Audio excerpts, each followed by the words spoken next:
I'm Liz Williams Brown, and I was in the class of 71, and I was in Davenport. I became a Battelle Chapel deacon, and I became part of the Battelle Chapel choir, and I was president of the Episcopal Church at Yale. As a Battelle Chapel deacon, I got to know Bill Coffin very well. And I think Bill Coffin was probably the single biggest influence on me at Yale.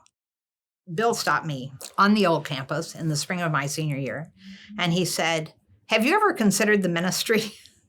And I said, "No." And he said, "Well, you should, because you would make a great minister." Of course, that was flattering. But I said, there is something important you should know.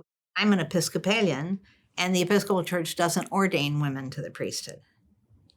And I remember Bill, who just had this great impish, just saying, like, so much the better. That's another good reason. That's an even better reason to go to seminary. And so I did. I lived in Chicago, and I was a corporate banker in addition to pastoring a Black church. I sat on lots and lots and lots and lots of nonprofit boards and chaired a lot of them. I resigned a 16-year corporate career because I just thought, this is my work. How does our vision of a large future determine what we do in the present? I operate from the whole.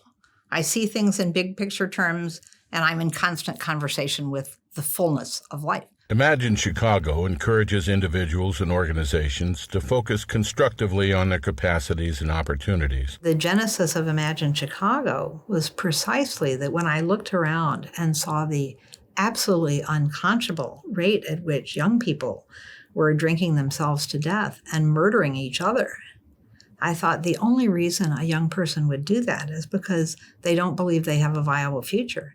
The only way I could see that could really shift that social equation was to figure out a way to put the future back on the map for people who had given up on their own future. And that's what Imagine Chicago has done for the last 27 years.